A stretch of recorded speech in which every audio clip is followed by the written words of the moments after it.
السلام عليكم ورحمة الله وبركاته. kusoo dhawaada aqoonyahan academy bada aqoonyahan academy followers ka subscribe like noo saara. halkan casharkeena waxaan ku gelaynaa maadada Englishka sida loo shaqeeyo passage-ka gaar ahaan xilliyada passage-ku soo dhawaado imtixaan soo dhawaado passage sida loo shaqeyn karaa dhowr hab weeyaan. marka dhowrkaas hab waxa weeyaan tan ugu horeysa baanu ka warramayna answering comprehension questions. passage sida loo akhriyo passage-ka waxa weeyaan comprehensive passage la yiraahdo. marka koobaad read the question, su'aasha horta faham, su'aasha akhri. waa inaad su'aasha akhridaa, su'aasha waa inaad fahmaysaa oo aad akhrin kartaa si markaas su'aashaasi ay aad u fahamtid akhri kadibna faham topic laga hadlayo fahmaysaa. tan labaad waxa weeyaan read each question carefully, su'aal kasta si taxaddar leh oo akhri. su'aasha markaad akhridid waxa laga baahan yahay si taxaddar leh inaad u akhrid taxaddar leh oo aad u akhrid. read each question carefully, underline the keyword, ereyga markaa hoosta ka xariiqaysa. go back to the passage ku laabanaysa and underline the section of the answer, qaybta answerta ah hadii jawaabta ku jirta baa ka hoosta ka xariiqaysa.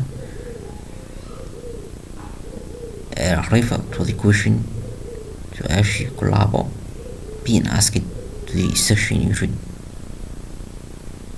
meesha aad ka soo heshay jawaabtaas su'aasha waa dib ugu laabanaysa. marka intaad soo barbartid su'aasha meesha kaga jirto eliminate choice-yada iyo ABCD-yada baad ka tirtiraysaa using adoo isticmaalin the information in the passage, information ku jira passage-ka. number 6 ama number 7 ama 6 waxa weeyaan base your arguments on the information in the passage, not outside info is needed. information-kaagu arguments-kaaga iyo jawaabahaagu inay ku salaysnaadaan information-ka aad ka heshay passage-ka. wax passage-ka ka baxsan ma isticmaali kartid. when answering questions on what do you think, sida su'aalahaas kale WH-ta ah, what do you think, what do you believe, waxaas kale markaa ka jawaabis your thoughts fikradahaadu should be guided, waa inay hogaamiyaan by the passage information-ka macluumaadka laga passage-ka laga macluumaadka information-ka laga helo passage-ka waa inay ku salaysnaadaan jawaabahaagu. marka todobadaas qodob weeyaan bal soo kooba ilaa 10 bay gaaraan passage-yada sidaasaa loogu talagalay in looga jawaabo. waxaa intaa noo dheer inaan soo badin doono casharada sidaan ah.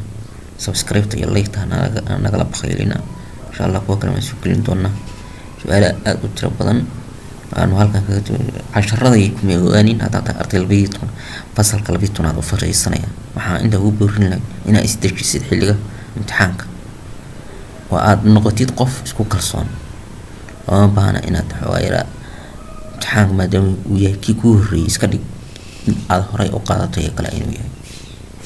sidaas daraadeed waa in ay jawaabahaagu yihiin kuwa degan markaad ka jawaabaysid. waqtigana ilaali, qalabka calculator-ka iyo xisaabaadka tahayna aad ilaawin. saa daraadeed wixii fikrada inoo aaminsan comments-ka hoos comments-ka noogu reeb. sidaas nabadgelyo.